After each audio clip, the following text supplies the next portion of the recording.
Hello aspirants, welcome to simply learn. आज हम लोग इंडियन एक्सप्रेस अखबार को पढ़ेंगे यूपीएससी एग्जामिनेशन के पॉइंट ऑफ व्यू से। तो डायरेक्टली स्टार्ट करते हैं। तो पहला आज का जो आर्टिकल है वो एससीओ के ऊपर है।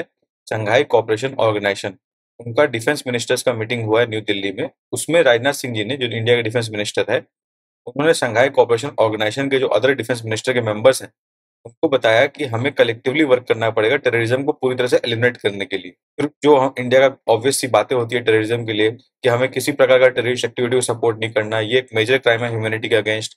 पीस और प्रॉस्पेरिटी दोनों साथ में एग्जिस्ट नहीं कर सकता बिकॉज ऑफ टेररिज्म की वजह से। कई नेशन जो है टेररिज्म को शेल्टर करते हैं, वो दुनिया को और खुद पे भी एक बड़ा जुल्म कर रहे हैं।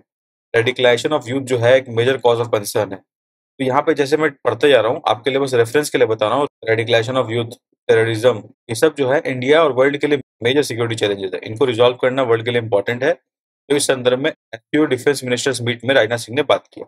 ये मीटिंग का पिक्चर है। आपके एग्जाम के लिए इंपॉर्टेंस क्या है कि मेंस के लिए क्वेश्चन ये है कि how SCO can work together to eliminate terrorism. इसके लिए कुछ पॉइंटर्स बनाइए। उसमें ऑब्वियसली आपको एक एससीओ की संस्था है रैट्स, उसके बारे में लिखना होगा, उसके वर्किंग के बारे में लिखना होगा, और एससीओ एज अ ग्रुप कैसे टेररिज्म को काउंटर कर सकता है उसके लिए आपको सजेशंस लिखने होंगे। तो ये बात आप जो है एससीओ के बारे में खुद से रिवाइज कर सकते हैं। इस आर्टिकल में सब पॉइंट ज्यादा दिया नहीं है, आपको बस समझना है कि इश्यूज क्या क्या है। इशू है रेडिकलाइजेशन ऑफ यूथ और टेररिज्म, ये दो बात आपको ध्यान रखना चाहिए। अब एक शुगर के बारे में अपडेट ये है कि इंडिया में शुगर का जो प्रोडक्शन है थोड़ा घट गया है। लास्ट ईयर हम लोग का 359 लाख टन प्रोडक्शन था, इस साल 327 लाख टन हुआ खाली। जिसके कारण इंडिया प्लान कर रहा है कि एक्सपोर्ट को बैन किया जाए। शुगर का जो एक्सपोर्ट हम लोग करते हैं उसको बैन किया जाए। इसका नोटिफिकेशन जल्दी जारी हो जाएगा। इसमें आपको समझना ये है कि शुगर प्रोडक्शन में इंडिया में क्या क्या चैलेंजेस हैं। क्या खाली क्रॉपिंग का बात है कि शुगर मिल्स में भी इशू चल रहे हैं, क्या प्रॉब्लम है, वो आपको समझना है। इंडिया का जो डोमेस्टिक शुगर डिमांड है वो सिर्फ 275 लाख टन है, बाकी इंडिया एक्सपोर्ट ही करेगा, लॉजिकल बात है। ऐसा ये थीम जो है मेंस के लिए वेरी इंपॉर्टेंट नहीं है, but challenges of sugar mills जो होता है, शुगर प्रोडक्शन में क्या चैलेंजेस फेस होते हैं, that can be asked as a part of mains question. तो आपको हल्का अवेयरनेस होना चाहिए।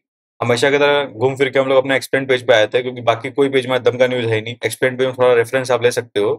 ये इंडिया पाकिस्तान रिलेशन के ऊपर है, क्योंकि अभी एससीओ मीटिंग में पाकिस्तान के फॉरेन मिनिस्टर आएंगे, तो उसके कंटेक्स्ट में हल्का बैकड्रॉप बनाया गया है कि कैसा एटमॉस्फेयर है, क्या माहौल है, पॉलिटिकल प्रेशर्स है कि नहीं है, ये सब बात। लेकिन एग्जाम के लिए पढ़ना बिल्कुल रेलिवेंट नहीं है, क्योंकि जब एससीओ मीटिंग हो जाएगा उसके बाद अपने समरी पढ़ेंगे, वहां पे जानकारी मिल जाएगा। अब गम अरेबिक कुछ चीज होता है, क्या होता है, ये सूडान में मिलता है, जो कि ड्रिंक्स में फिश बनाने के लिए और कैंडीज में यूज होता है।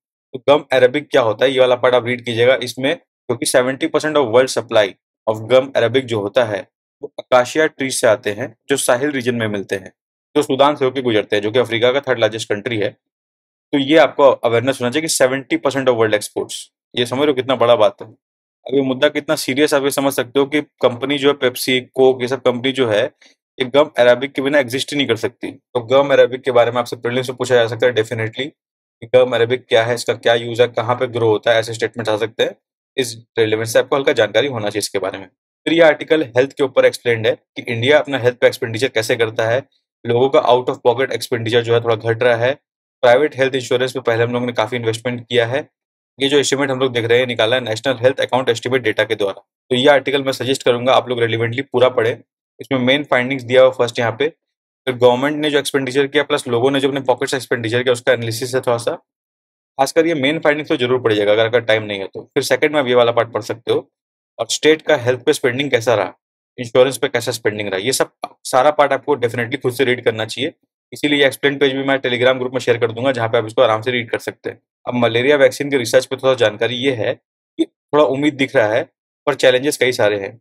अब यहाँ पे मलेरिया का एक ब्रेक थ्रू वैक्सीन का तैयारी चल रहा था, उसके बारे में कुछ रिलेवेंट इन्फॉर्मेशन मैंने हाईलाइट किया, आप रीड कर सकते हो।